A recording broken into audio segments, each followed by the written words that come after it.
The gender pay gap is nearly is in nearly every single industry, and sports are not any different. However, there are major differences between sports such as tennis that pays women equal for most tournaments, all the way to basketball, which pays women nowhere near what the men make. The women in tennis are the only ones to bring in an average that ranks them in the 100 highest earners in the last decade. Nevertheless, women in team sports make substantially less than their male counterparts. The top male earners earn 37.4 million, while the top athletes in the WNBA earned 117,500 this past season. Women deserve to make just as much as any man in any other competitive sport. Title VII of the Civil Rights Act of 1964 prohibits unequal pay on the basis of sex in the United States. It shall be an unlawful employment practice for an employer to fail or refuse to hire or to discharge any individual or otherwise discriminate against any individual with respect to his compassion, terms, condition, or privileges of employment. Be because of such individuals' race, color, religion, sex, or national origin. Two, to limit, segregate, or clarify his employees or applicants for employment in any way which would deprive or tend to deprive any individual of employment opportunities or otherwise adversely affect his status as an employee because of such individuals' race, color, religion, sex, or national origin. The Civil Rights Act of 1991 expanded upon Title VII of the Civil Rights Act of 1964. This expansion meant that women could now sue for compensatory and punitive damages based on a tier system, meaning that the more employees a company has, the more money a person can receive. The Equal Pay Act of 1963 establishes that once a prima facie case is accepted, the employer has to show that the pay difference was based upon seniority, merit, quality, or quantity, output, or any reason besides sex. Women used to rank higher and more prominently on the rankings of top earning athletes around 25 years ago. The shift has come from television companies buying multiple ads to run major athletics driven by male professional athletes. Golf is an example of the huge pay disparity between men and women. Brooks Koepka made 9.2 million in the last season in earnings, whereas Jin Young Ko made 2.28 million on the LPGA tour. Going forward, women need to be paid equal to men. The National Women's Soccer League's largest salary is $46,200, and in the MLS, the largest salary is 7.2 million. In the sports world, the discussion often starts and ends with people saying that they assume women's sports are less popular than male sports. Equal pay for equal work is the justification to pay women equally based upon the overall moral justification and the policy that allows women to be paid equally. Also, one could argue that women play better than their male counterparts in many sports. Women can bring more economic value to their teams than male athletes in line with the popularity of their sports. The Olympics has also been a place where the gender pay gap issue has come up for the U.S. women's soccer team and the U.S. women's hockey team.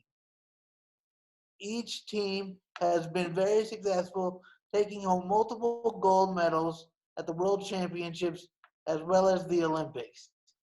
Furthermore, equal pay has been the cornerstone issue that the women are fighting for. Revenue is expected to increase tremendously based upon each of the team's most successes in their respective sports. Five players in the U.S. soccer team sued the U.S. Soccer Federation under Title VII in the Equal Pay Act. They, they have a case on both fronts because they are paid less for more work under similar working conditions. Leaders at the highest levels of the United States Soccer Federation and U.S. Hockey must realize that it's time to step up or they will pay in the long run. Intimation, it is time to pay the women of U.S. soccer and U.S. hockey. In 2019, women should not have to work twice as hard as men to accomplish their goals. Women have proved that their talents are just as equitable as men in today's society.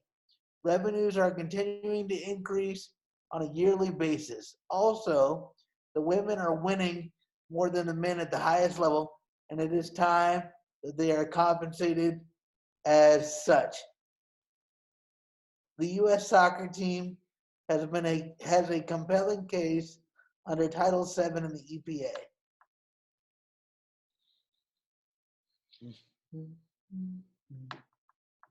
The controversy of male athletes being paid more highly than female athletes is narrow in its scope and is, in large part, a reaction to highly publicized social outcry that may not actually be based in facts.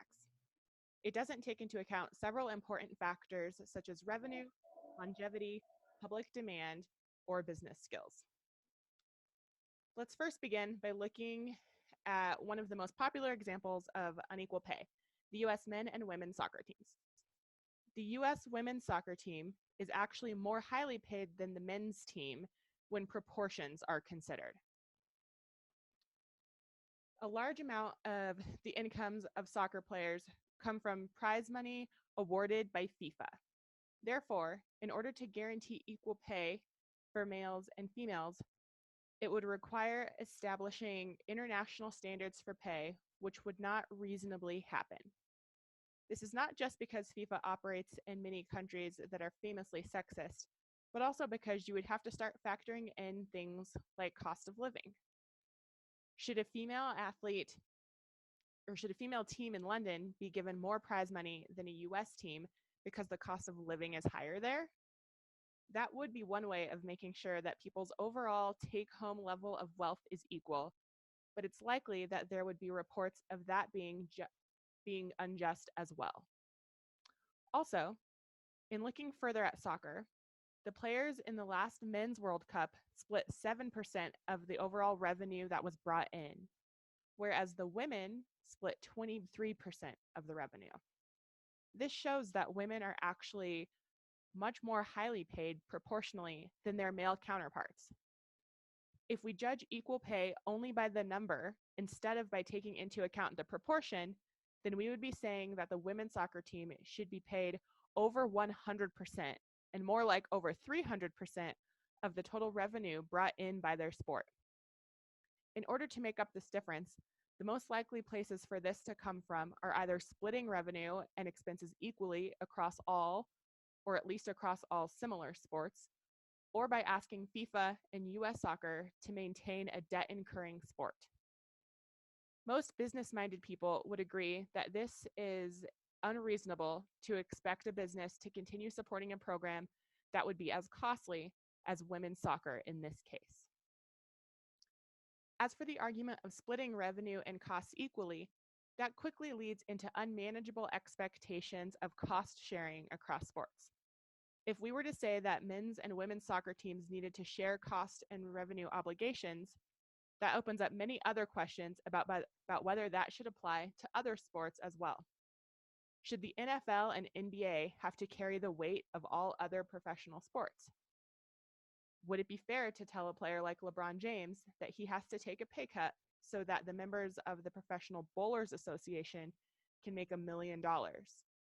I believe that most people would agree that this would not be fair, even if they felt that an equal split between sports sounded like a good goal. If we want to look at a less dramatic example, we can explore softball. If similar sports were required to share profits and costs, would softball and baseball fall into the same category? Where do we stop drawing the lines of similarity? It's in really looking at how some of these lofty ideas would play out in the real world that these blanket arguments for equal pay become untenable. Another important point to explore is that women in sport fields often feel a greater sense of role conflict than the men do. If women are more likely to experience this role conflict and therefore more likely to leave their careers in favor of roles as parents, caregivers, or otherwise, then from an investment standpoint, women are far riskier business investments than men are. This could explain why they aren't used as often in advertising or endorsement deals, which plays directly into the popularity of sports and therefore the salaries attached to those sports. Women in sports also often portray themselves in more passive ways than the men do, which may indicate a problem with their abilities to confidently express themselves in a business setting. In Deemer and Audet's 2007 study of female coaches, their descriptions of how they entered into coaching roles were overwhelmingly passive. Things such as familial encouragement or waiting for another person in a position of power to specifically invite them to move up. This indicates that there could be a fundamental difference in either the self-confidence women and men have or in their abilities to convey their qualifications. But either of those being true highlights an understandable way that they could be left behind for pay raises. To sum up, arguments for equal pay for male and female athletes are only looking at a small part of the picture of sports as a business and are myopically focusing on equal numbers rather than the many other aspects of equality. If equal salaries are what is being sought, then this is a much bigger issue about the overall socialization of sports, both domestically and internationally. Sports are a business and need to be able to maintain a certain level of stable profitability, or else there will be no money to share with any of the athletes. Women are receiving a higher proportion of the revenue in U.S. women's soccer. However, just because women bring in less revenue than men doesn't mean they should be paid less. FIFA should set a precedent by paying women more of the revenue costs to make up the difference going forward. As I stated in my position statement, revenue for the U.S. women's soccer team is continuing to increase. Moreover, just saying that women are paid higher revenues proportionally does not take into account the fact in most countries sexism is still at the forefront of athletics. FIFA and the US Soccer Foundation have the chance to do the right thing and pay women an equal wage. The US Soccer Federation and FIFA will use McArdle's opinion article as fodder and ways to attack women and keep them down. They will continue to push the narrative that women are paid more proportionally to men and that women should just be happy with what they have. In my opinion, FIFA and the US Soccer Federation has been pushing this narrative for years so that women will not pursue legal action against them. Once the product on the field became something that could not be ignored, the power brokers wanted the women to shut up and be happy. Also, my argument goes well beyond the soccer field. Yes, I believe that women on the LPGA tour should be paid more. I believe that there should be a revolutionary shift in the way that we go about making sure women receive equal pay. In, in the short term, this could mean paying women more than men to level the playing field. There are many solutions to this issue, but all of the power brokers need to come to the table to make an impact on every sport played by men and women. The very fact that women are thought of as a risky investment makes me sick to my stomach. Women are athletes just like men, and and this argument is just as flawed as it is sexist. Women are just as marketable as men. This is corporate America's way of saying we do not want you to endorse our products unless you are in a bikini and we can sexualize you. Women seem to constantly be portrayed as if they are being objectified. Women are rarely shown playing their sport in advertisements. On the other hand, men are almost always shown playing their sport and sometimes with an attractive female. Women can be mothers and athletes, but it seems as though they are portrayed as being weak for doing both. Women are as good of an investment as a man when it comes to advertising. They should be taken just as serious as their male counterparts going forward.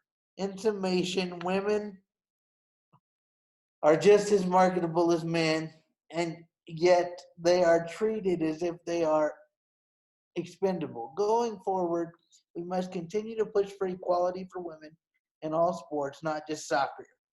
Women deserve the chance to make equal pay, even if that means paying them more in certain areas than men. Women can be mothers and athletes, and that should be looked at as a positive and not a negative. Sports organizations worldwide need to come together to ensure that women are paid equal and equitable to men.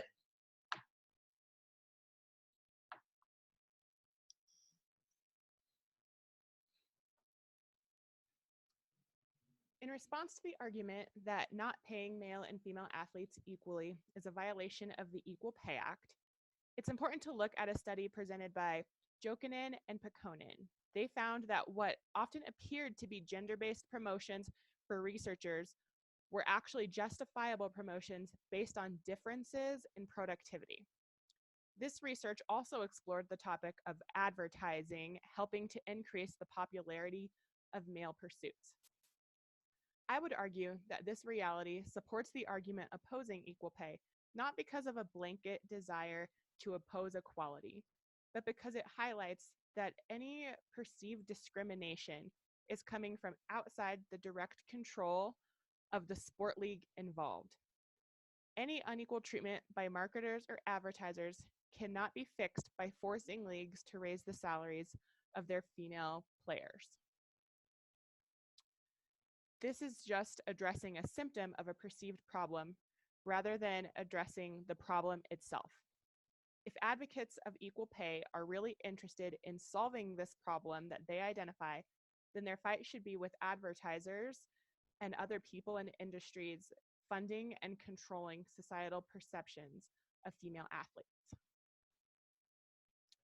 Another important piece to discuss in relation to pay for male and female athletes is the different collective bargaining agreements that they have entered into with their unions.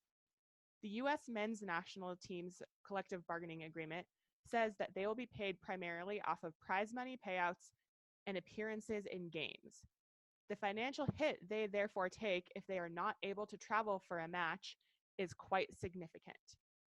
However, due to the availability of prize money for male athletes, this does often result in them being able to bring home very high pay. The women's CBA, alternatively, is written in a much less risky manner, allowing for more flexibility with their schedules. Partially paid maternity leave and guaranteed pay that is not based on match appearances are a part of the women's CBA. Therefore, In negotiating their collective bargaining agreement, the women's team has agreed to accept more stability, but possibly less income over the chance at higher income with much more risk involved. Adding to this is the added issue of the salaries of athletes often coming from a variety of sources. Let's stick with soccer as an example of this.